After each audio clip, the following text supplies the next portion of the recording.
Hi foodies, welcome to the channel once again. Guys, let me teach you how to make the perfect jollof based stew. This stew is an all-purpose stew. It can be used for many things. Okay, I'll start by boiling my fresh tomatoes. I like to boil my fresh tomatoes before blending it than blending it before boiling it, to prevent it splattering and to save some time. Okay, these are some of the ingredients we'll be using. We'll be using onion. We'll be using a lot of onion. This is about 14 pieces of onion. Some peppers. We'll be using ginger, garlic. We are using 3 cloves of garlic. We are using anise, green black pepper, fresh black pepper. We'll be using some sankofa, gravy and stew. We'll be using curry powder and some Maggie shrimp tablet. Okay, I use 2 of each of the seasonings. Okay, but I blended everything. Guys, ECG decided to show me pepper today. Upon prepping all these things to blend, ECG took their light, so I have to go manual. I need a masseuse to massage my wrist for me because it wasn't easy, or it's not even easy at all. So I have to go manual by grinding all the ingredients by hand, because ECG decided to show me pepper by taking their light.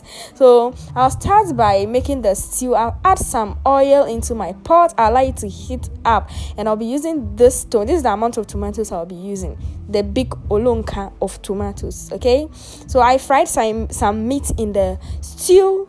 It's done. I'll go ahead and start making my stew. I'll add my tomato paste to my oil. Then I'll go ahead and stir everything. Okay, the oil is much because I want the stew to be fast. As ECG has decided to take it light, I don't want to waste time and to heat everything on this stew. Okay, that's why I'm using a lot of oil. If you use a lot of oil to make the stew, to prevent the stew from burning, and it's going to fry the stew to perfection. Okay, it's going to help the stew to also fry very, very fast.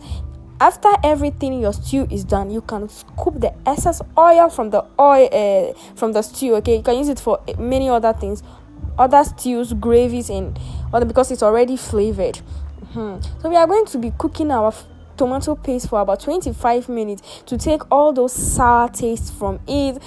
I don't want any taste of tomato paste inside the stew. Okay, so we are frying the tomato paste alone for about 25 minutes, and make sure you are consistently stirring it to prevent it from sticking to your pot or burning.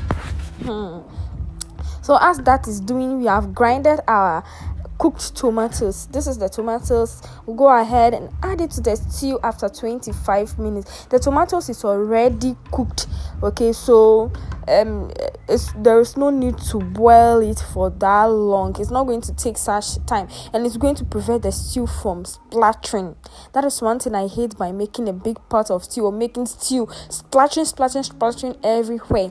If you prevent a lot of water from entering your stew, it will prevent the stew also from splattering. Okay, so about 5 minutes of adding the fresh tomatoes to the stew, we'll go ahead and add our blended spices, our ginger, onion, garlic, fresh black peppercorn, anise, and everything I showed you from the beginning. We'll go ahead and stir.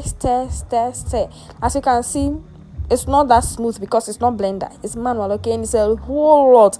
The spices were a whole lot. Go ahead and stir till everything mixes very, very well. Our stew is coming together, and one thing I love about making this stew is it wasn't splashing anywhere. Can you see how neat the place is looking, and the silver is looking, because it's not splashing. I prevented water. I didn't want to add water to it in order to prevent it from scattering. Stir your stew. Allow it to fry. We are frying the stew. We are really, really frying it because the oil is a lot and it's frying it. So I've washed my rinse the earthenware bowl and other things, and I've added it to it. I've added the stock from the meat that I fried earlier to the stock from the meat, also to the stew. That's the only water that will be entering this stew. I'll go ahead and stir everything completely. At this point, the stew is just a little bit aggressive because a little water comes into contact, but it's still on the low because I prevented a lot of water from entering the stew. Okay, so making big batch of stew shouldn't be your headache. Just prevent water from entering into it. And after making the stew, when you fetch a little, it will go a long way. It will make a lot of jollof for you because the stew is already thick. So I'll go ahead and add my spices or my seasoning powders. That's my sankofa gravy in a stew. I'll add 2 sachets. I'll add 2 Maggie shrimp tablets, and I'll add my 2 curry powder to it.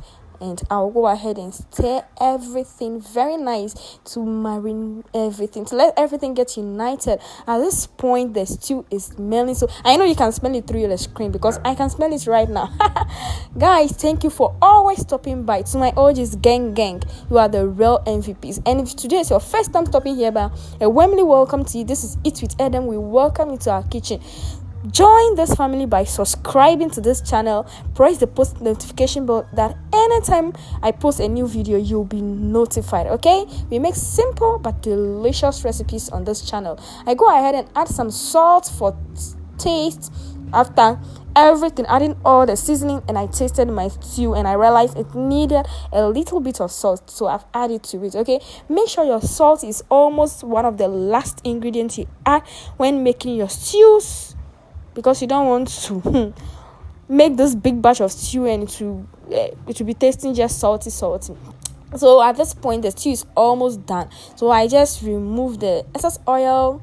As you can see, I'm removing all the oil from it because we don't need it at this point again. Okay, the stew is done. You will know your stew is done when the stew is not aggressive like this.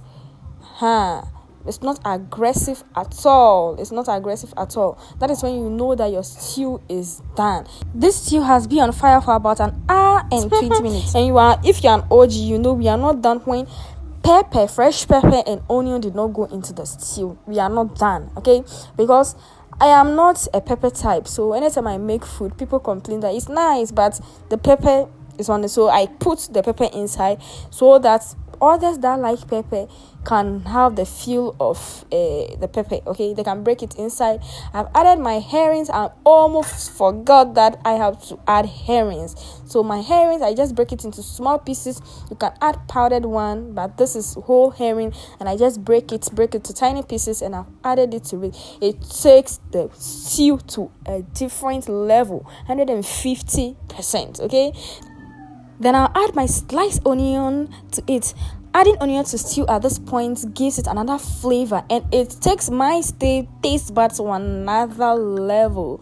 Guys, our stew is completely done. You can use it for many jollof, lot of recipes this Christmas season. You don't have to be making a stew here and there. Hope you've learned something new. See you next in another video. Until then, keep trying your recipes. Stay safe.